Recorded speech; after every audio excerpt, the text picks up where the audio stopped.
एक शाकाहारी मगरमच्छ बाबिया की मौत हो गई।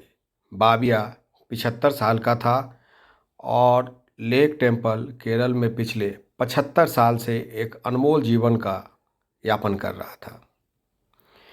पुजारी कहते हैं कि ये शाकाहारी था और यहाँ पे प्रसाद से अपना जीवन चलाता था, लेकिन पिछले एक दिनों से गायब होने के बाद रात में ऐसा देखा गया कि उसकी डेड बॉडी तैर रही है, जिसके बाद पुजारियों ने वहाँ के प्रशासन को, वन्य विभाग को और डॉक्टर को टेलीफोन किया। उसके बाद उसकी बॉडी निकाल कर लोगों के दर्शन के लिए रख दिया गया। पुजारी कहते हैं कि वो चावल और प्रसाद खा के अपने जीवन का यापन करता था। आज तक किसी भी व्यक्ति का या किसी पशु पक्षी का नुकसान नहीं किया, जिसके बाद काफ़ी शोध करने पर यह पता चला कि ये मगरमच्छ देश का इकलौता मगरमच्छ है जो शाकाहारी है। आसपास के लोग कहते हैं कि ये भगवान का अवतार था और इसलिए इसने अपने शाकाहारी जीवन का यापन कर यहाँ से चला गया। पुजारियों को जब ये पता चला कि अब बाबिया नहीं रहा तो आसपास के लोगों में शोक की लहर दौड़ गई और आकर लोगों ने इसका दर्शन किया और दुल्हन की तरह सजाकर इसको विदा किया। पुजारी कहते हैं कि बाबिया ने आज तक किसी भी व्यक्ति से ना तो दोस्ती की, ना किसी से दुश्मनी, लेकिन जब पुजारी वहाँ पर नहीं रहते थे तो एक पालतू जानवर की तरह आकर मंदिर परिसर की निगरानी करता था।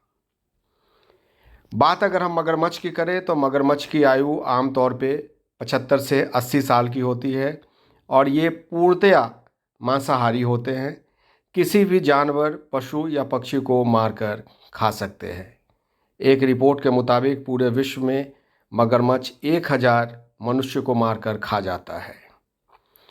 लेकिन दूसरा सच ये है कि इसका सबसे बड़ा शिकार करने वाला मनुष्य ही है, जो तमाम जगहों पे मगरमच्छ को मारकर खा जाता है।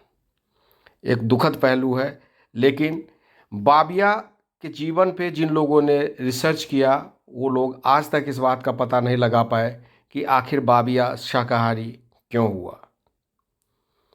कहते हैं कि कोई साधु आकर इस लेक में इसे छोड़ गया था, जिसके बाद यहाँ पर ये रहने लगा। क्रोकोडाइल की कई प्रजातियाँ होती है और ये बहुत ही खतरनाक शिकारी होते हैं। जिस जानवर को पकड़ लिया उसका बचना आमतौर पे बहुत मुश्किल होता है। लेकिन बाबिया से लोगों का प्यार इस कदर था और बाबिया को लोगों से प्यार इस कदर था कि लोग आकर इसे पुचकारते थे, प्यार करते थे, लेकिन आज तक बाबिया ने किसी को नुकसान नहीं पहुंचाया। बाबिया को श्रद्धांजलि।